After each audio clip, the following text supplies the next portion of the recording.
Lovin Dubai is about sharing stories. Today we want to hear your story, completely unfiltered and raw. We're happy to do so. So what happened before you started your business? We created an incremental revenue stream for that agency of $2 million over like 2-3 years. You already were an entrepreneur in that organization. I basically did everything that I felt how a business should be run. Have you been in a situation where you had some conflicts with people? I don't dwell on it. I'm probably backstabbed every day. You know, if you want stories, I can tell stories. Has it been lonely? Absolutely. 100% it was lonely. There must have been situations where you felt that failure is just around the corner. I think of failure all the time. The business model around media, the fact that we have Lovin Dubai and we have branded content is a complete fluke. It's the worst business in the world right now. What do you see the future of social media in the next 5 years?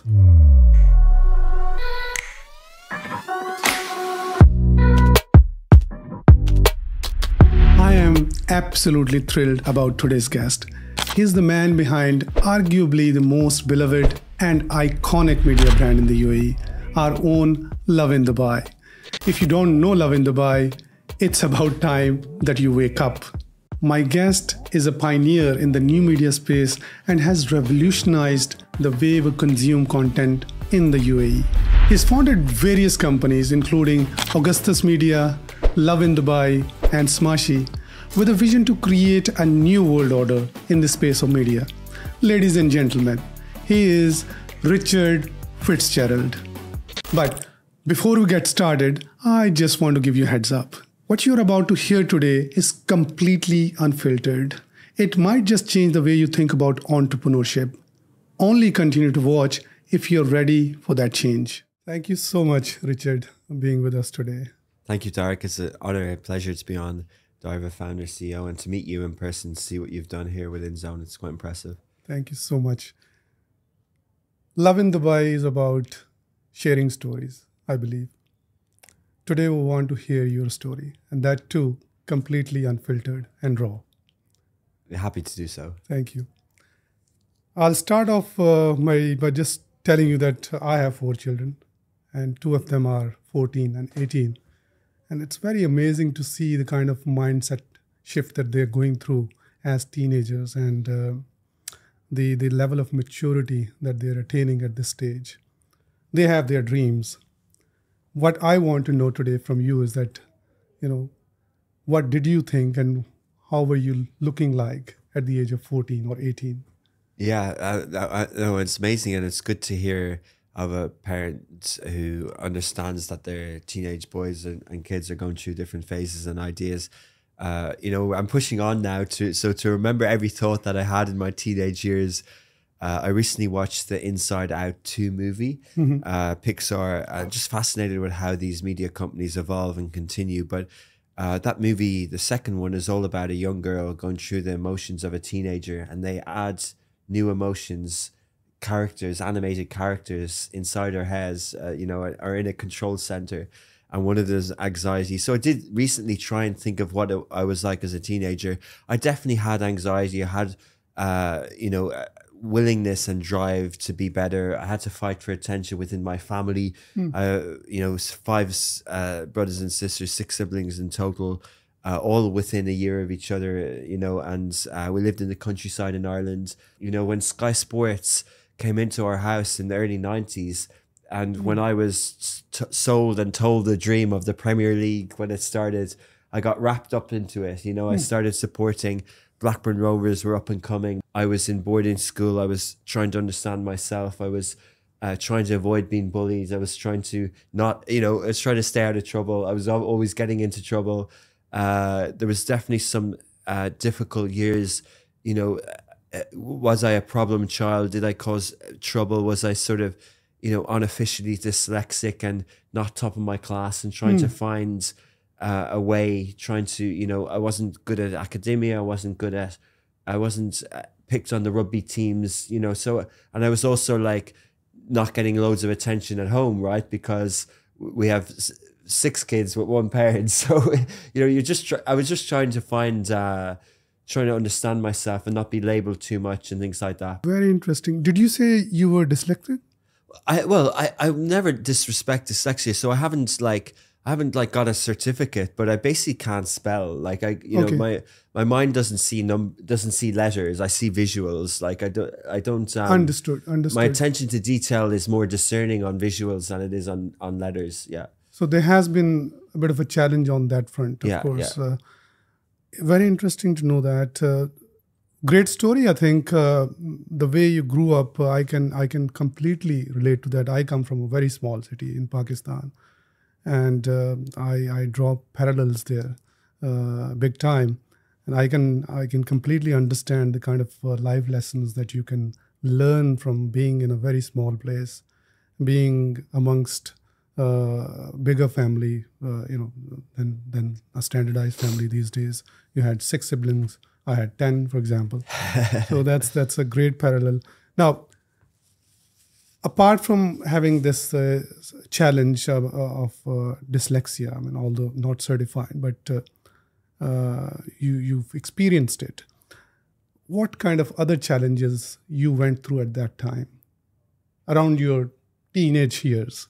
It's a cliche, but to be self-made and to try and, emulate, like my father was a successful businessman, Yarhamo, and my mum as well had her own businesses, and so it was kind of like that type of thing of like aspiring to it's cliche as well, like self-actualization, but trying to find your identity and trying to decide what it was.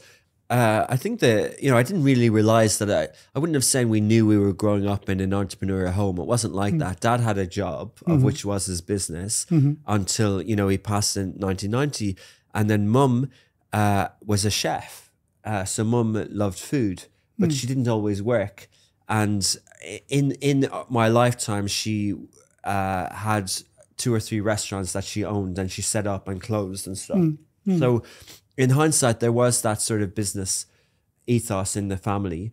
What I learned from my dad is, a phrase I use: harder you work today, more rewarded tomorrow. But what I learned from him is that work ethic. So it seems that your parents contributed towards building this kind of environment where you ended up having a great sibling relationships. That's when you started off in the advertising business agency, I guess. So you started with an employment, I guess, right? If you can just tell us your story at that time. Yeah, I graduated in Dublin and I was trying to get a job, and I got a job with an outdoor media owner, 6-sheet spreadsheets outside newsagents in Ireland. So I was like, I got a job in advertising. I was happy, but it wasn't the glamour world. It was like Excel sheets and numbers and stuff. And it was very much on the media owner side. But I took a course in a digital diploma in internet marketing, the only one in Ireland at the time. And I got top of my class in that. And I was like, okay, I'm passionate about this. And it was enough to get me into the only leading digital agency in Ireland at the time. And it was just 2006, 2007, like Bebo, Facebook, still banner ads.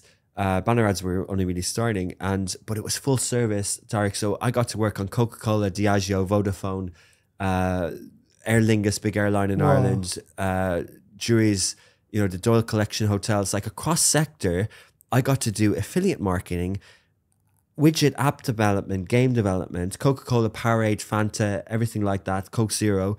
I got to basically do, in 2.5 years, I learned stuff that still sets me out against people in the region today. That's amazing. I still know UTM links on Google.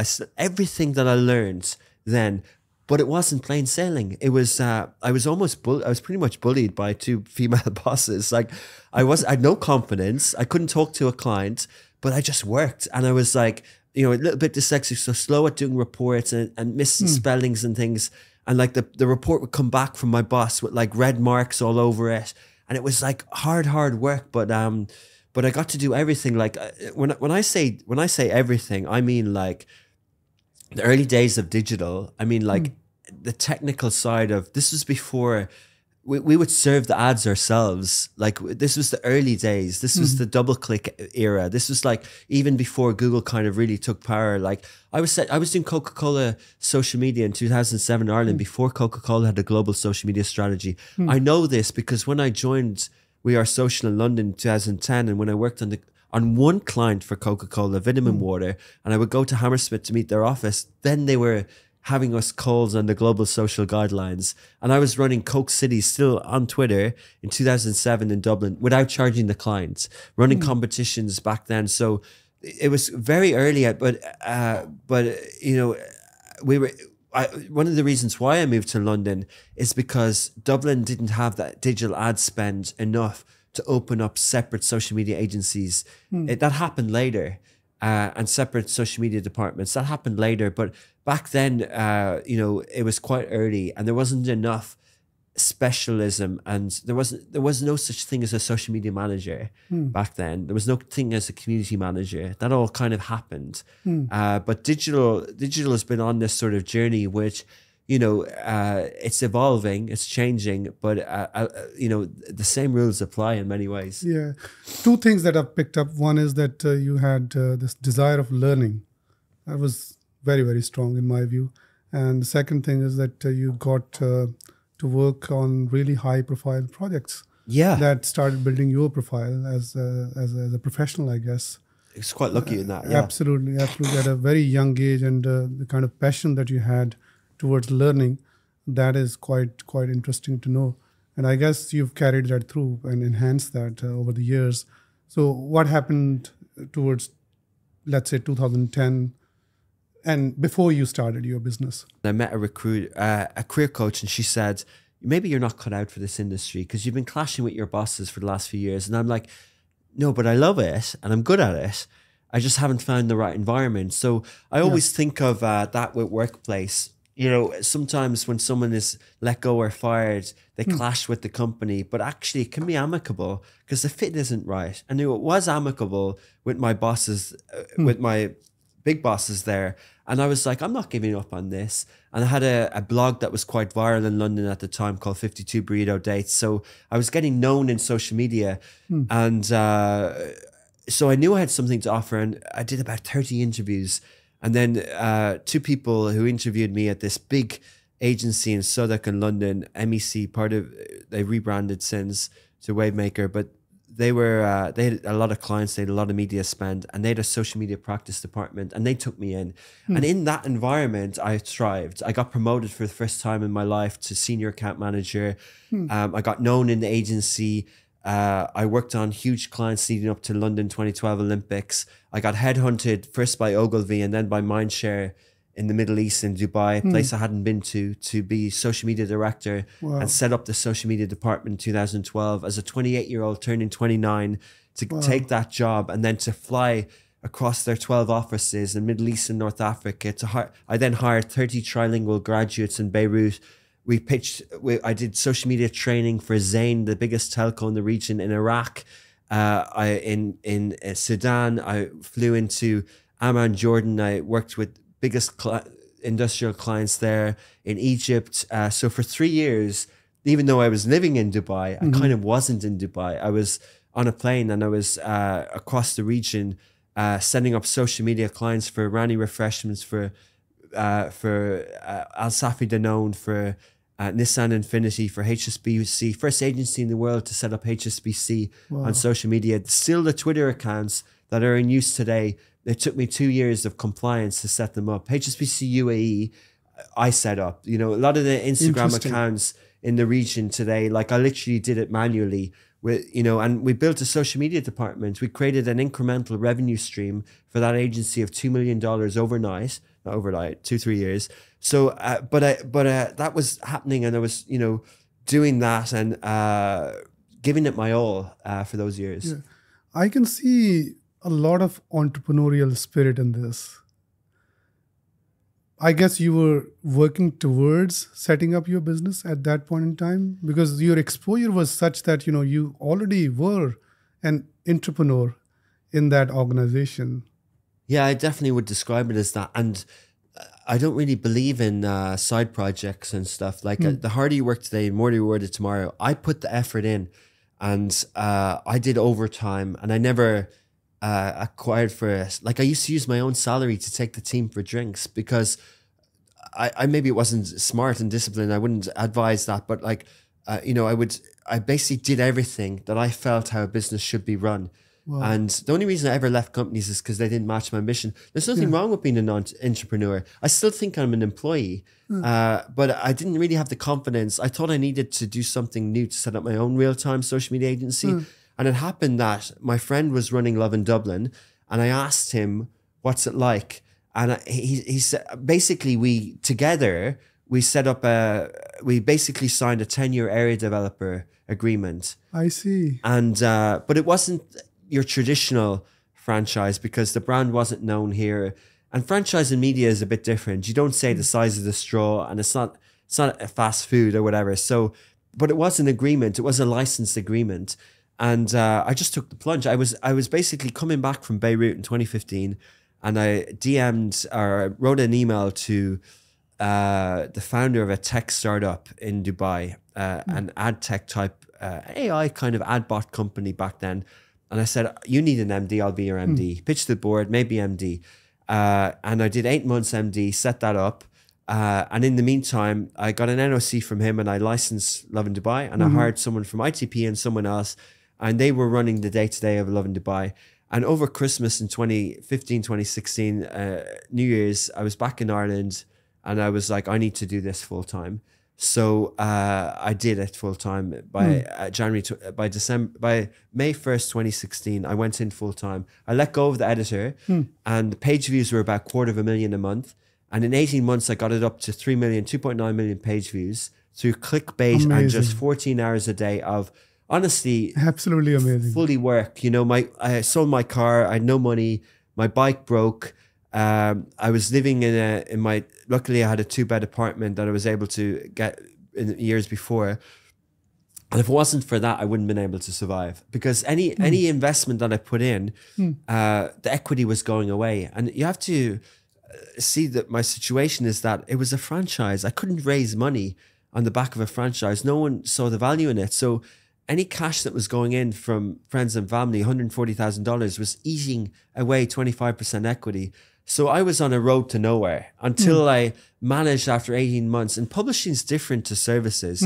Publishing, you need an audience before you can generate revenue. If you don't have an audience, you can't do anything. With services, with agency work, you can have a client on day one, and you can, the payment terms mightn't pay you, but basically you can basically cover costs on a P&L from day one. Not on cash flow, but on P&L from day one, you can cover costs. Publishing's different. And so, you know, we have to marry that. We have to work that out when we're launching other cities, like OPEX and things like that, with team and CapEx and everything. So it took me 18 months to get into the business full time, to turn it around. And only by 2017 were we able to sort of break even. And by 2017 to 2024, alhamdulillah, we've been profitable. We reinvest, we pay dividends. We're now, you know, $12 million gross revenue this year, 110 employees across the region, 5 offices, and always around 20 to 25% EBITDA. And, you know, we keep investing, like Lovin's, as I mentioned, in 22 cities. We have a streaming service. We have a content platform called Smashy, as I said, Smashy Sports, Smashy Business. And, you know, our mission back then was Augustus Media to be the modern media company of choice in the Middle East and North Africa. And, you know, we keep going with that in mind. Fantastic stuff. I mean, these are great achievements, by the way. I'd like to take a step back now towards the very beginning. Did you mention that you had some funding from family and friends? Yeah. Are they shareholders now in your business? Okay, great. But you are running the business on your own. I mean, you're the founder essentially and the CEO at the moment. Yeah. Okay, great. And what kind of influence do they have in the day-to-day operations today? Nothing in the day-to-day per se. We do, like our governance is, we have a board of which 4 people sit on it. One represents a shareholder, but essentially there are 5 shareholders and 4 are on the board. We have 4 board meetings a year. One is doubles as an AGM. They're 1-hour calls. They're on the 15th to 17th of the month post-quarter. The board get a monthly email on the 8th of the month with the P&L. And there's kind of a 3 and 5 year business plan, but essentially there's a 1 year business plan. And they approve it at the start of the year. They get their dividends at the end of the year, and we grow. And there's no liquidity issue. There's no need for it because they get their dividends. I have aspirations to list this company. I want the right type of maybe private equity to come in at the right partner. Understood. Yeah. But what served us well up until now is that tight governance, is that trust, that decision making, that we do things together. You know, when people have come to us with investment opportunities, to have that board vote and to have that sense check is there, the governance is there. But essentially in the day-to-day, you know, I want to run the business. I want each office to be in autonomy, to be each country to be an indigenous. I want Lovin Saudia to be our Saudi entity. I want you know, the Augustus which is Augustus Egypt, to be standalone, and our MD to be profitable. So it's not even a hub and spoke model. Like, we literally want each entity. I don't want a back office. I want each entity to be standalone. One of our values is ingenuity. Yeah. And you talked about making success stories of your employees here. We want that as well. And we want our people to grow within the company. You know, we're going, say, 9 years. Like, when we're 25, 30 years in the company, I want the people who've been with us for 25, 30 years to be the leaders of the business. Fantastic. That's a great approach, I think. Now, just to sort of, you know, for our audience, just trying to understand and, you know, develop the understanding that you have this Augustus Media as the parent company, if I understand correctly. And then there are different brands under that. The most popular, which is an icon now, Lovin Dubai. And there are 22 offshoots, I believe, across the world, highly successful. Now, do you rely on Lovin Dubai as the source of your, let's say, revenue at this stage, or other companies are performing equally well? Yeah, our UAE business is the majority of our business, the vast majority of our business, maybe 70, 80% of our business. And of our UAE business, Lovin Dubai is a strong driver of that. We have revenue from Lovin Dubai, Lovin Saudi, Lovin Riyadh, Lovin Doha, Lovin Abu Dhabi. We have revenue from, we have basically 3 revenue models. We have a branded content model, which is basically advertising against our audience.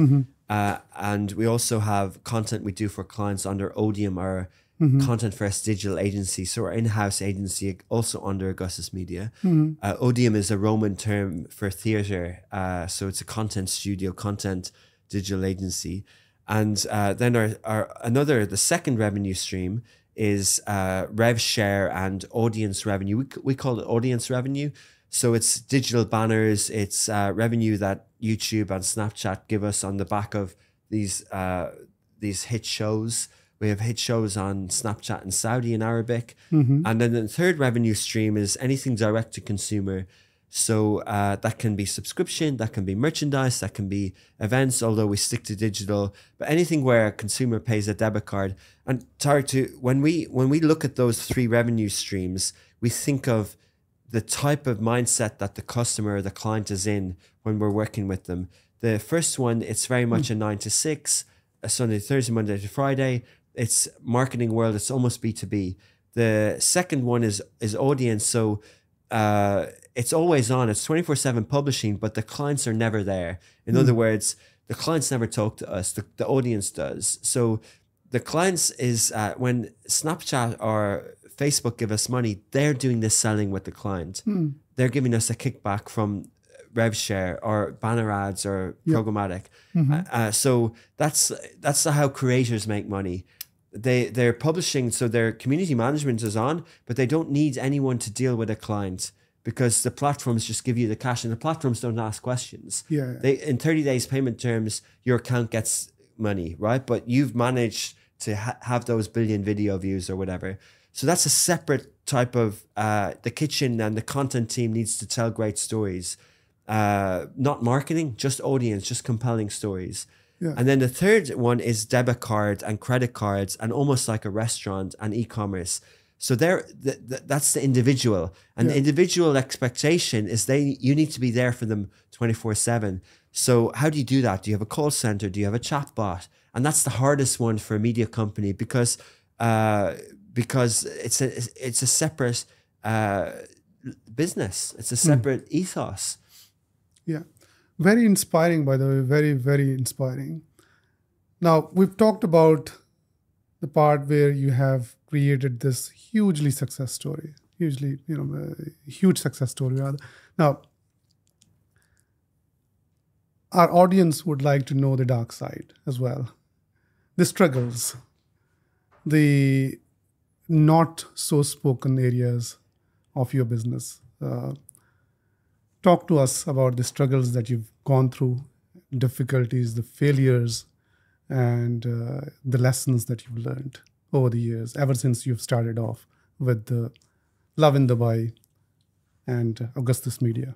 Yeah, I'm a kind of positive person. I'm kind of, growth mindset, and I naively always think glass half full, even for the region. And, we were talking about geopolitically and economically. So it's hard for me to complain about the last 10 years or say it was hard or whatever. It was hard. There was times where the public prosecutor had my passport for 18 months. There was times where in the early years where I mightn't have been able, it was a cut and, it was tight each month to pay the bills. There's times where, I struggled with my own personal insecurities and balancing, the sacrifices I had to make. I only recently got married, but, there was years where I really did put the business first. And I wouldn't say that I ever self-sabotaged, but there's times where I did, I always kept fitness up for mental health and triathlon and things like that. And I never stopped that, but I was almost doing that to go through the motions so I could think clearly at work. So I really did put business first. I didn't attend weddings. I didn't, the only relationships I kept were my family, but I let friends go. And I did put the business first all those years. Has it been lonely? Absolutely. 100% it was lonely. You've dealt with that, by engaging yourself in fitness and, business essentially. Yeah, I think it builds character. I think there's nothing wrong with, if lonely doesn't defeat you, it doesn't have to be a negative. Lonely can build independence and character, There's times where after a brutal week, I'd get home after 6 days straight work or whatever, or 7, and I'd be there on Friday night and falling into bed. And I just wonder, is anyone going to text me? Does anyone give a shit about me, And the answer was always no, no one cares. Yeah. And that didn't make me feel bad. That kind of made me feel, okay, that's okay. That's fine. My family care. And in future now, my wife cares, and that's important. Family's important, and, your faith and, what you're doing and your belief in what you're doing. And it also makes you understand the relationship. It also helps you manage your ego, because the only messages I really get over the years are work related. I get loads of DMs. I get loads of asks, on LinkedIn and everywhere. I get tons of messages a week, but they're all can I have a job? Or can I get coverage in Lovin Dubai? Or, hey, can we meet for a coffee? All this sort of stuff. I get a load of it. I get a load of attention. But if I stopped being rich from Lovin Dubai or the CEO of Augustus Media, and I went back from being Irish, Muslim, Richard Fitzgerald, living in Dubai or whatever, with nothing, with no job and nothing. If I was unemployed tomorrow, how many messages would I get, and who would they be from? I'm well aware of that, and that kind of helps you keep your feet on the ground, and it keeps you, helps you stop being complacent. I don't think I'll ever get complacent for that reason.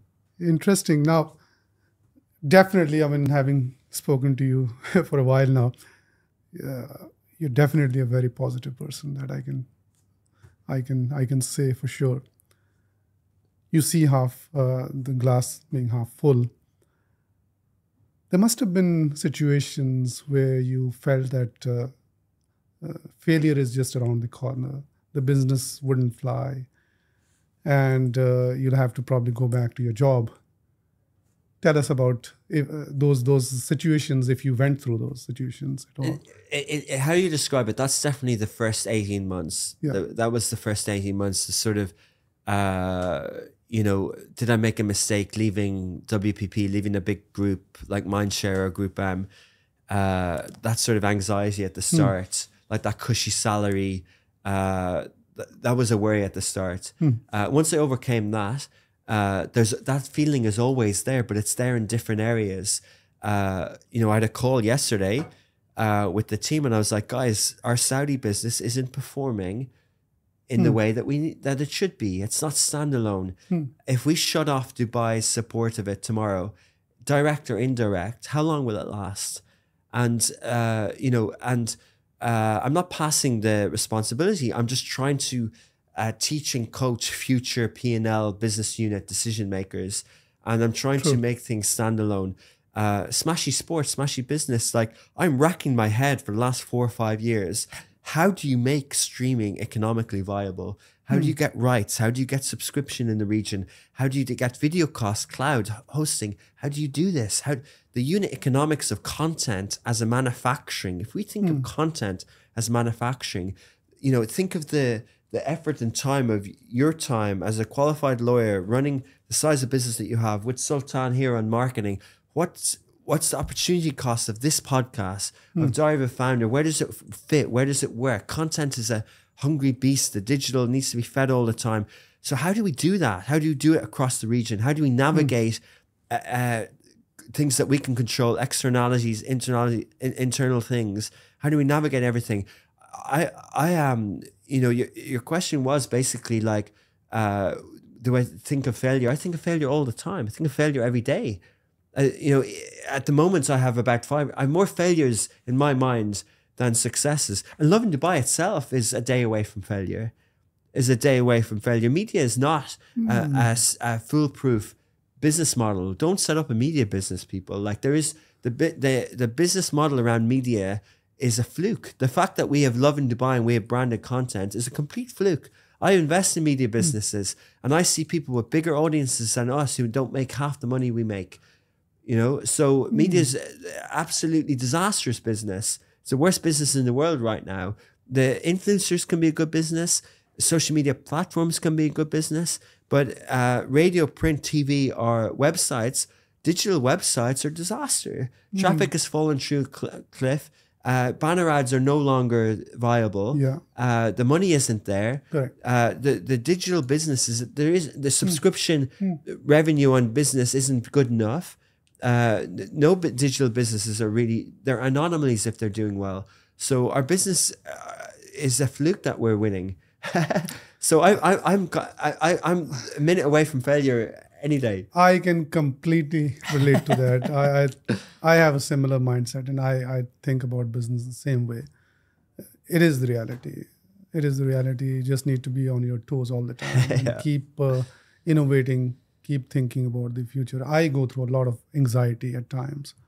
I'm sure you're going through anxiety all the time as well.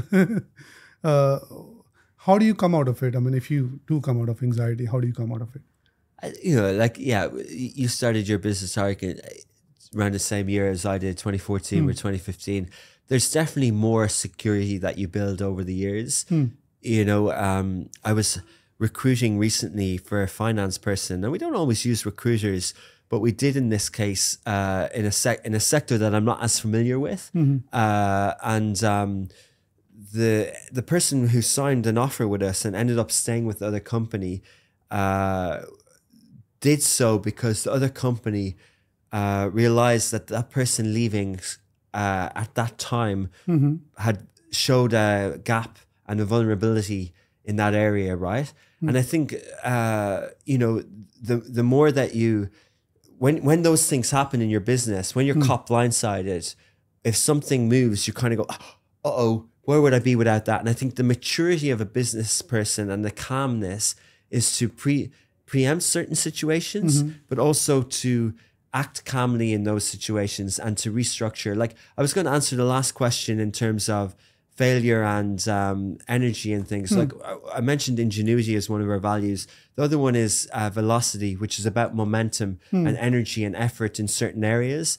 And like, I have my sleeves rolled up, and I do this just because I feel comfortable, but also it's like I always feel like I'm in the trenches. I always feel like I'm working. And Gary Vaynerchuk is that American entrepreneur who's written a lot of books and is well known online. And I remember asking him this in one of the events that he hosted in Hudson Yards in New York, at 4Ds events, they call it, Vayner Media.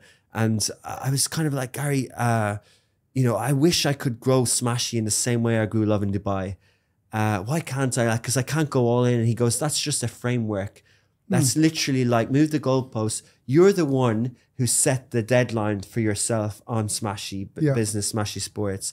Move it, change it. Like, and it's about momentum and energy, and you set the parameters at the expectation on success and failure. So when I understood that, I was kind of like, how does he run 700 people in 7 offices, plus his drinks business, plus his books business and whatever? And why is he not stressed all the time? Because, you know, you Tariq as well, you have on your logo outside, you have 7 or 8 different entities, businesses under InZone. You know, there's different services, and some are absolutely, although I don't know under the hood, but some are performing faster than others. Some you think should be further along the line. Some you'll have to scrap, you'll have to pivot, you'll have to twist and turn. And I think that's just the very nature of it, you know?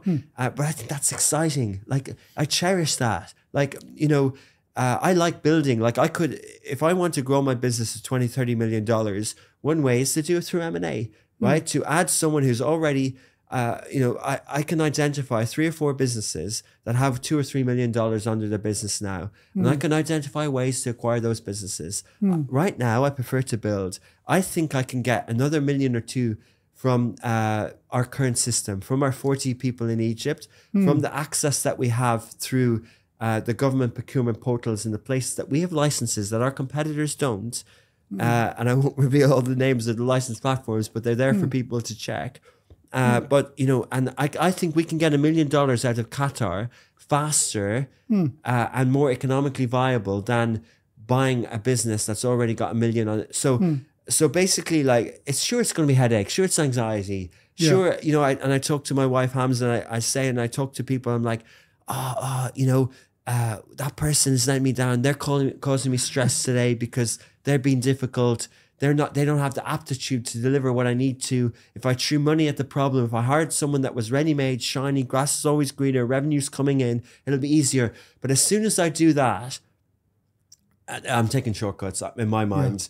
And I want to, like, Dana on our board and other people on our board say to me, hey, you know, in the future, you should get someone, and a business person I met recently, he's like, step away from the day-to-day. You know, get other people to go to the police station when you get cold and stuff. And I'm kind of like, nah, I'll do it. You know, and people are like, oh, you need to scale. Yeah, we are scaling. We're not scaling. You know, our headcount last year was 80. We're 110 now. We're 26% growth again this year. We're not scaling. Like, we're growing, but we're doing it in a way where I do have more MDs now. Like, if I couldn't scale, I wouldn't have went from 5 to 10 people and to whatever the size that your business is. But just to finish that point, like the point of like letting go, I am letting go in a way, but I'm doing it like, I want to run this business when I'm 90. I want to be like Rupert Murdoch. I want to be hands-on in a way. So if I'm 41 now, last week, if I'm 60, and I still have to do the interviews for the MD of the Saudi office when I'm 60, there's no shame in that. What's wrong with that? Like, well, you know, when I'm 60, I prefer to be doing more M&A to get from $30 million to $100 million. You know, that's our plan. But like, I don't mind having to sit down and have a chat like this with you when I'm 60. Like, what's hands off? Is hands off at having nice lunches on a beach club? Like, I want to be active. I want to be busy. Very interesting. Now, you've talked about people. We'll start talking about people now. I'll start with a negative point, essentially. Have you had difficulties in leading people? Have you been, let's say, backstabbed? Have you been in a situation where you had some conflicts with people? Yeah, I don't dwell on it. I'm probably backstabbed every day. I don't dwell on it. I don't hold grudges. Forgiven, not forgotten, move on. Like, there's, you know, not a cliche, life's too short, but I just don't think I think it's focusing on negatives, you know? You know, if you want stories, I can tell stories, but like, you know, I learned more of the earlier formation years before I was 32, before I set up the business. I had conflict in the workplace. That company I was with in London, they had NLP courses and conflict resolution. I learned from bosses. it's all about communication. It's all about narratives and communication.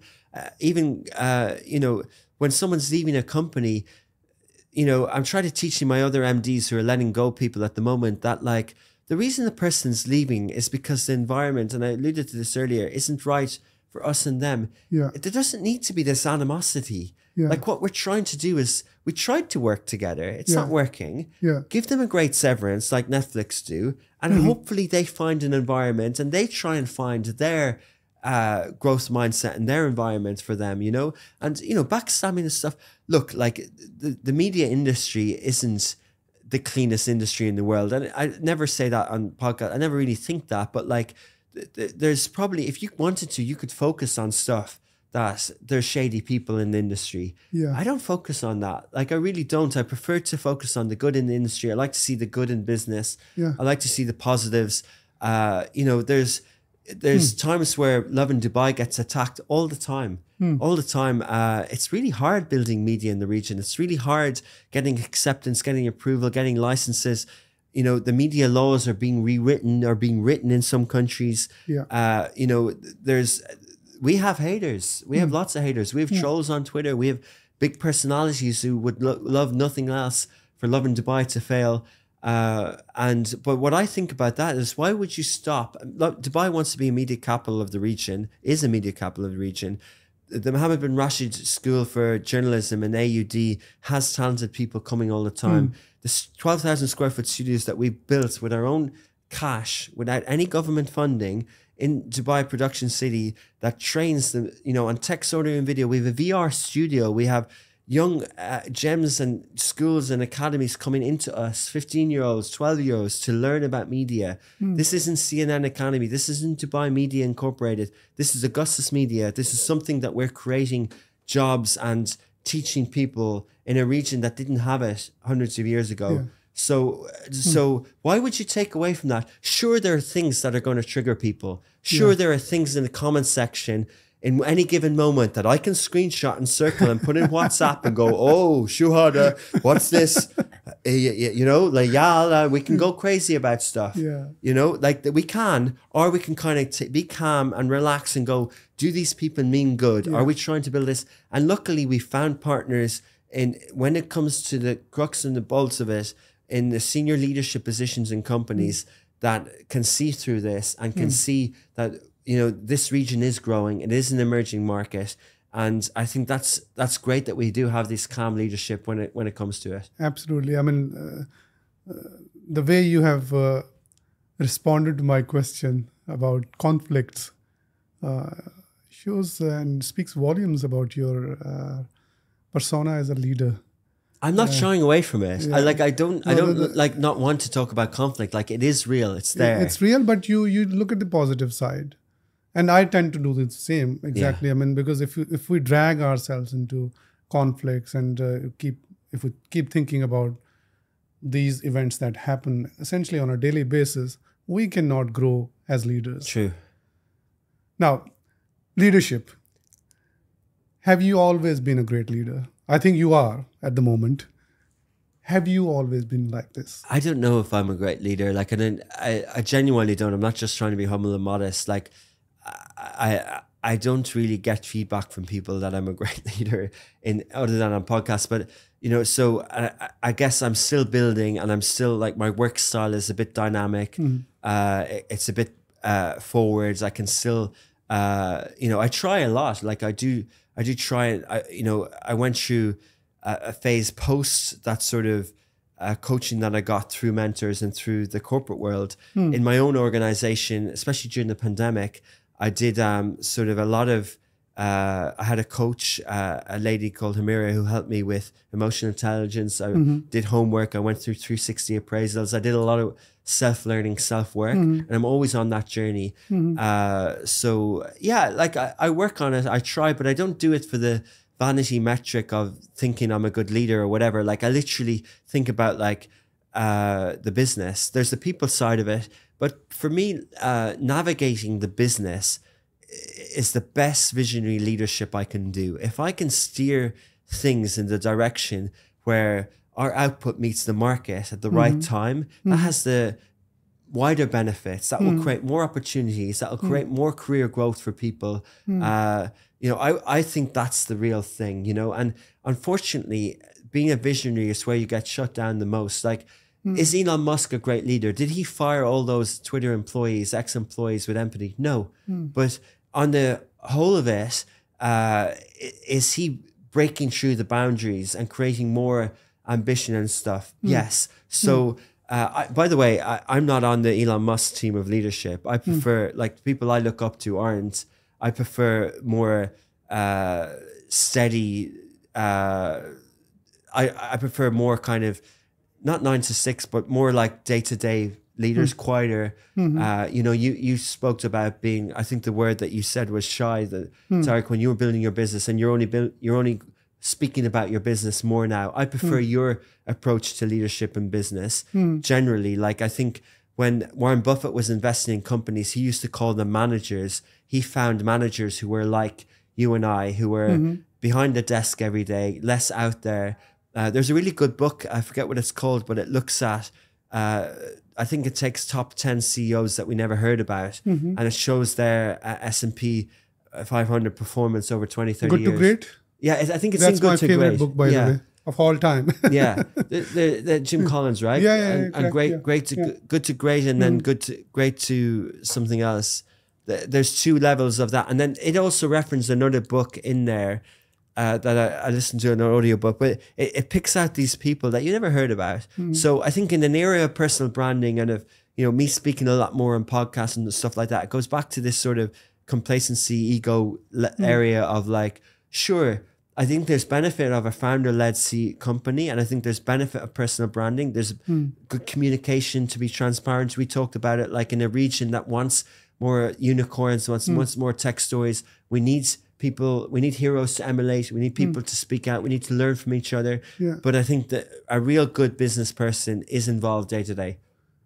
Interesting. What's your relationship with your people, employees? We call them colleagues here. Yeah, it's I don't WhatsApp them. I don't we don't have a family. It's not a family. It's not a job. It's a career. It's a safe environment. We don't have a gym in the office. There's gyms are better than us. We don't have, we're a work environment, and it's safe, it's secure.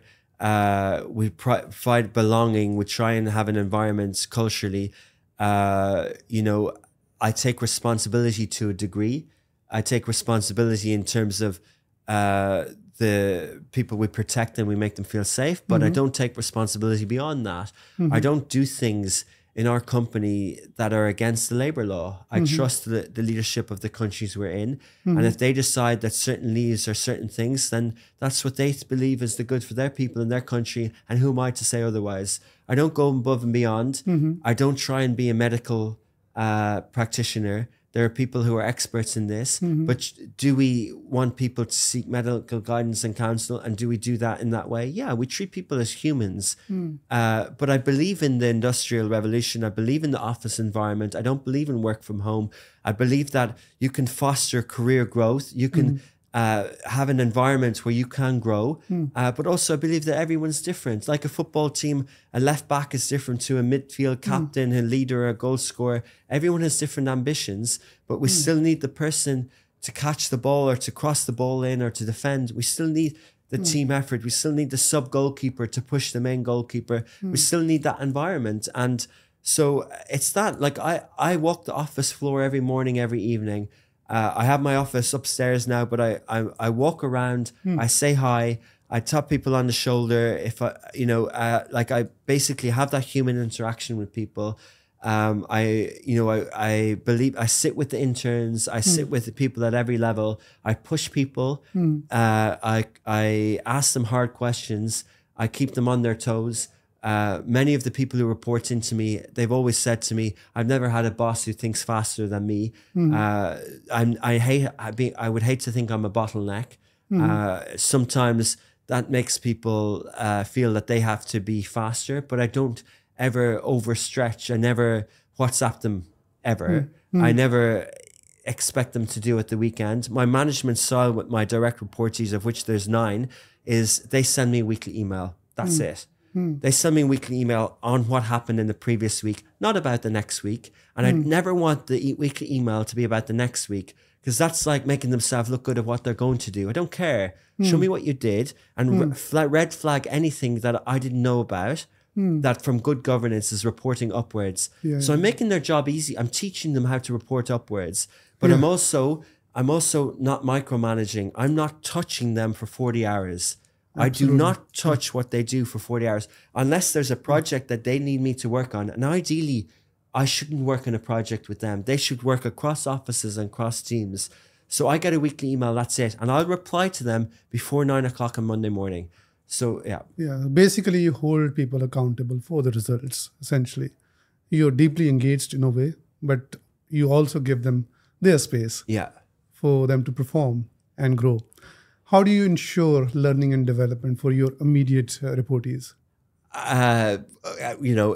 The fancy answer would be that they get a lot of time off to do recruitment and training and courses and MBAs and all that sort of stuff. The reality is, we're media itself and digital media, being at the leading edge of it is natural learning. So embracing AI, navigating text, audio, and video, not just doing social media, but figuring out streaming, figuring out podcasts, embracing a region, not just doing Dubai, embracing different things, giving them more people to manage. Like literally the work does the job for me. The pushing forwards, like that growth, like putting a growth at 30% growth each year naturally forces learning. It forces that. It's like fitness, right? 80% is like not comfort zone, but like endurance. But when we go 100%, the heart beats harder. Oh my God! And that when you're in the gym and when you're cycling, when you're doing sports and fitness, that's the tough part. So I do that. If someone in the I make sure that the business, if I feel the business is in zone 1, and the market isn't pushing us into zone 2, I push us into zone 2. I'll stay quiet for a while, but sometimes I'll go in and I'll intentionally ruffle the feathers. I'll intentionally, if I see someone is comfortable, I'll intentionally knock it up to zone 3 in the intention that pushes them to outside the comfort zone. And in terms of like them liking that, they won't like that. And they won't like who did that, but they will grow and learn. And the right person will react positively to that. Let's talk about your personal life. You've recently gotten married. At the age of 41. Right? I was 40 when I got married. But okay, 40. Why so late? You mentioned earlier that, you were busy with business, but, were there any other issues? Yeah, I don't know. Like, firstly, I'm so happy that I met Hamza, met my wife, and I'm really, it's a beautiful relationship. I'm really happy about it. We align in so many ways and so many things. And she really pushes me even more further. I was quite content for the last 5 years. Like, that sort of question is sort of society led, and maybe different cultures and different things. But the statistics, I'm not really a statistics person, but like the number of people who don't get married now is high, right? I was quite content, Tariq. Like I was sort of not religious, but I did sort of in my head, I did say like I'm living life like a monk. I was working, I was training. My mum lived with me as a almost 40-year-old man in Dubai.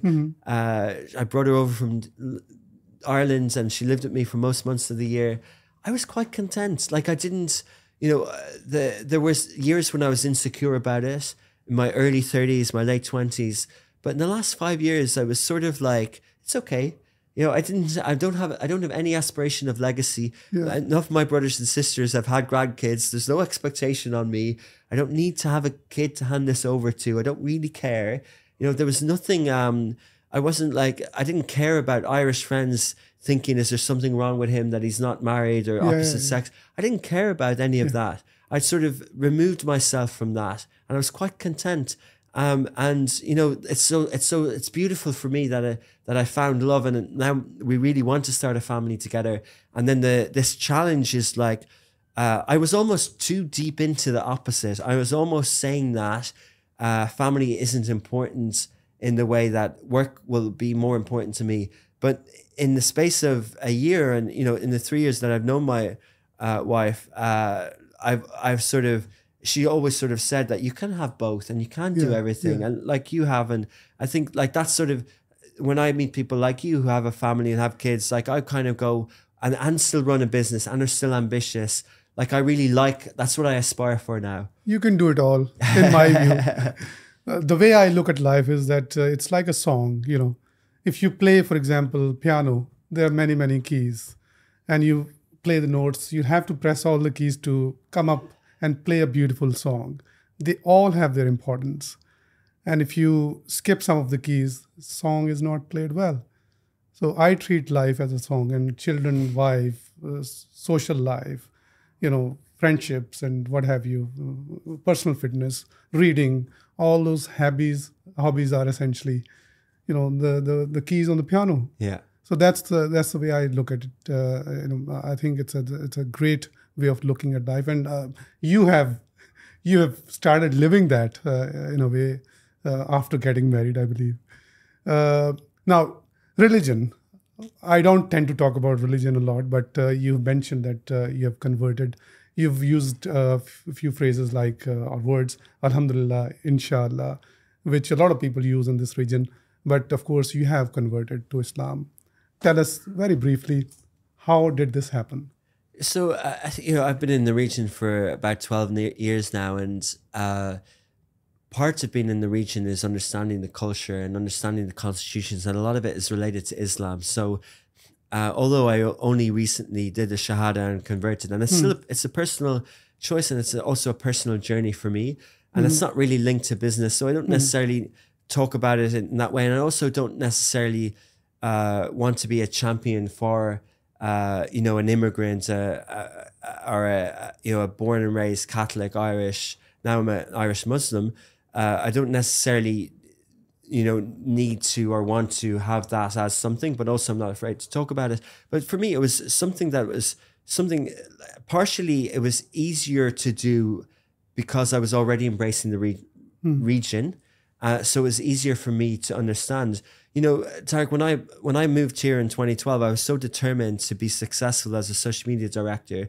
I had 2 books in my bag. One was 100 days, first 100 days in a company. And the second one was Islam for Dummies, a guide to Islam.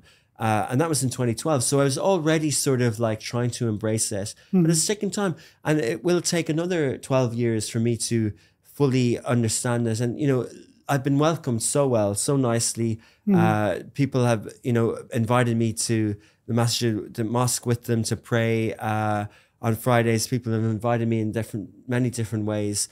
I've been given gifts. You know, it's been really nice. And you know, for me, the ultimate decision was the family that I want to bring up. I want unity in that family, and that I want the kids to have an environment like I had, which wasn't a confused environment.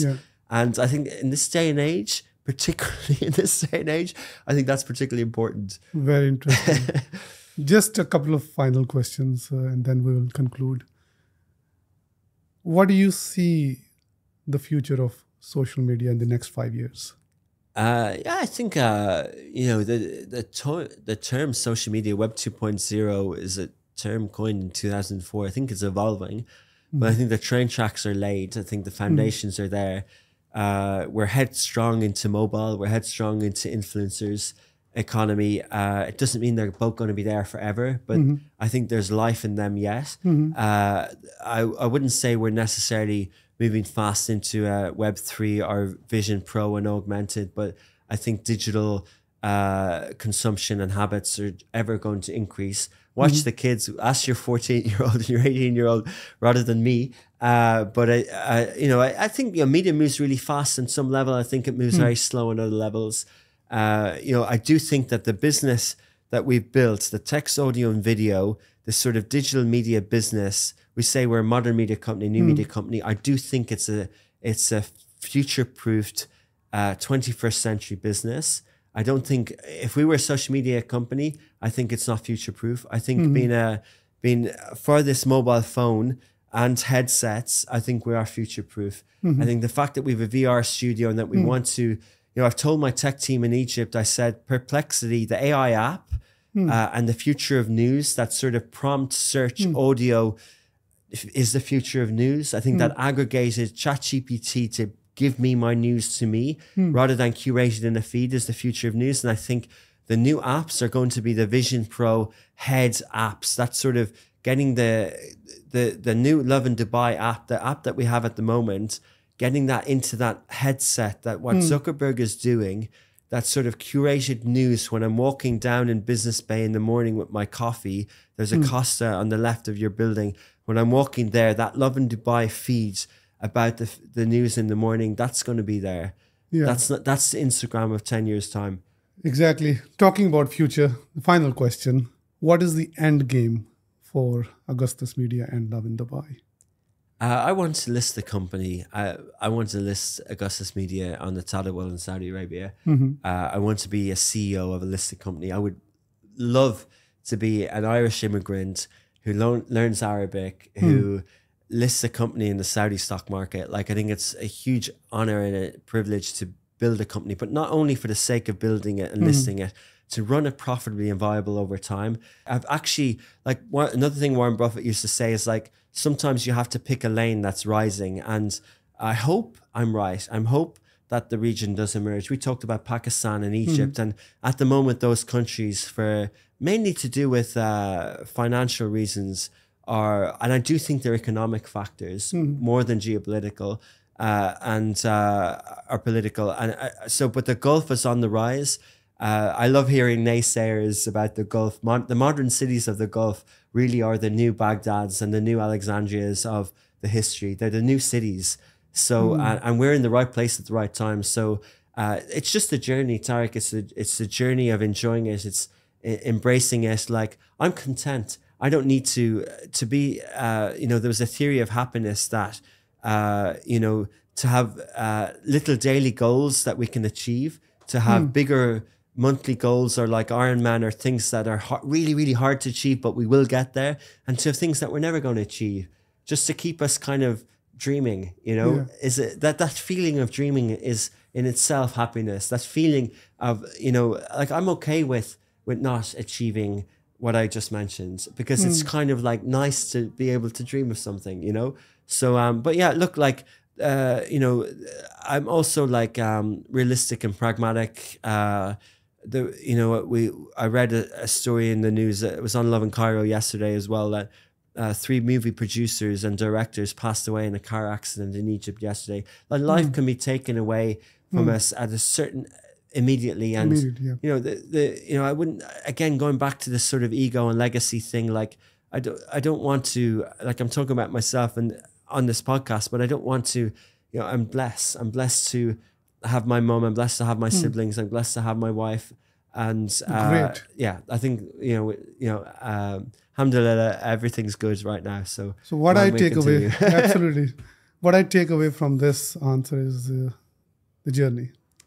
Just being happy. Yeah. And keep dreaming. Yeah. Trying to execute. And if you come out, you're happy. Yeah. And you've delivered. Yeah. Fantastic. I think I've learned a lot today. Thanks for having me on, Diva Founder. Good luck to you. Good luck to InZone. So and glad to have met in this environment, and hopefully we'll stay in touch. Thank you so much. We'll be in touch, of course, and there's a lot more to learn from you. Thank you. Forward. Thank you, Richard. Thanks you. Have a wonderful day. Thank you, Tariq. Thank you.